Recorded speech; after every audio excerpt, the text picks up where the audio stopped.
this illustrates the point that in Australia we do have freedom of speech and freedom of protest and freedom of assembly, and we can, while we have that system in Australia, we're free to debate and discuss religion. That's why we're here tonight, because without freedom of assembly and freedom of speech, we wouldn't be holding this debate tonight. So, some people say that the Catholic Church is melting down from the inside due to its child abuse scandals. And that's certainly doing the Church a lot of harm and losing a lot of believers, even without the action from the atheists.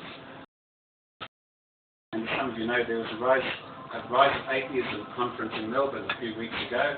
I don't have a slide of that, but I'll ask Nathan to stand up and do his chest for us. He has a t-shirt from the Rise of Atheism. Is anyone else here at that conference? I was at it. Great, we have about 5 people altogether. That's excellent. Well, that's a verse for you. And the Catholic Church is in trouble on a lot of fronts. At least people can draw cartoons about the Pope, even if they can't about the Prophet Muhammad. So the multitudes are saying, though I walk through the valley of the shadow of evil, I will fear no death. Yes, fear no evil, for thou art with me. And the Pope as well, except for the unwed and homosexuals amongst you. So this is the sort of satire which the Church is now coming in for. So another politics. 2 very good reasons why we shouldn't take God seriously. Here's the first one. Tony Abbott, that's the least flattering picture of him I could find. Dressed up for his sports measurements, I think. And he tried to gain control of all the abortion pills in Australia for himself, if you recall, so that he could prevent anyone using them.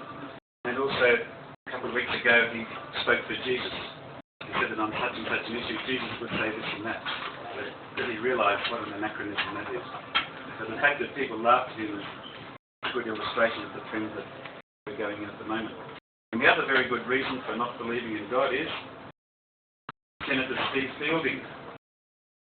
And he's shown there on Q&A beside Richard Dawkins, and he's put his hands on Richard Dawkins' arm. For what reason, I don't know. And I must say, Richard looks very embarrassed. Richard famously said that Steve's IQ is lower than an earthworm. Whether I agree with that or not isn't the point. It's the fact that you can say such things like that in this society. It means we can move forward in open inquiry. I think most people these days recall John Howard saying that if the drought worsened, the best thing we could do is pray for rain. He attended quite a few prayer vigils around Australia. Well, most people these days realise that prayer doesn't do anything for you. That it might be easy and it's quick and it's free, but it does not fix the problem. So that's getting off your knees. That reads getting off your knees and actually doing something. That's the action that really solves problems. And the Church is looking for ways to reform and recover its lost flocks. So this cartoon is someone's idea of how the Church should behave to try and recover some of those people. So the creature's hanging from standing on one arm as he speaks. They have comfortable seating. They make allowances to those who find the service a bit early, for example, beds in church. A nice pop plant here and there. Encourage the kids to participate. Serve drinks and snacks. Play some good tunes. Perhaps some sort of headphone system that you can plug into the music of your choice. Philo Agora. And generally be nice to one another and that sort of thing. That would be an improvement also. So this illustrates that the Church is now up for criticism. Okay, most of you will be aware that there's secular ethics classes are now in progress. Hooray! In primary schools in New South Wales. That's a first, and we hope it leads to bigger things. As you know, this was put forward by the St James Ethics Centre, which grew out of the Anglican Church. So we can't expect a lot of it. Even the name, was it secular ethics? No, it was an ethics-based complement to Scripture in New South Wales primary school. Ethics-based complement to Scripture. Complement means something you add on to something good to make it even better. Well, goodness me, what an apology for your ethics classes to call it a complement to Scripture.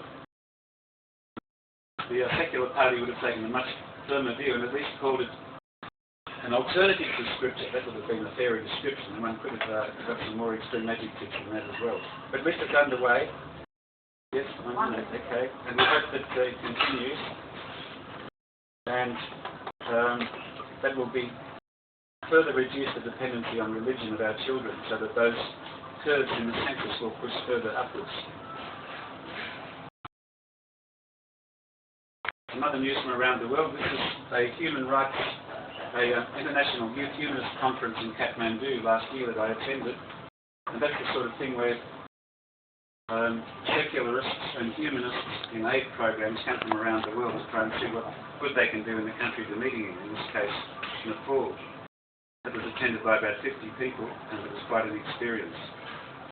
One of the things they do is to try and eradicate superstition in the villages in northern India and Nepal. So this is the Superstitions Eradicating Program. And we can see here there's a circle of villagers who are being entertained by a magician. He does all sorts of magic tricks for them, and card tricks and water tricks and flame tricks, and he's showing them basically that when the godmen, the claimed gurus, come around in these countries claiming to be supernatural, the kids will say, I saw that last year. That was nothing to do with gods. So prove them against superstition.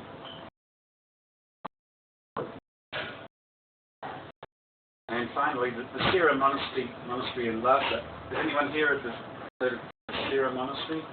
They have famous religious debates and philosophy debates. So I like debating on religious topics. So I took myself to Tibet and tracked down the Sira Monastery and met the monks who provide the entertainment. And here they all are in the courtyard. And if you like, during the question time, to run out of time now, so I'll play you a video of how the debates are progressing. So I'll leave it at that point and say that I think I have demonstrated quite strongly that atheism will succeed with religion.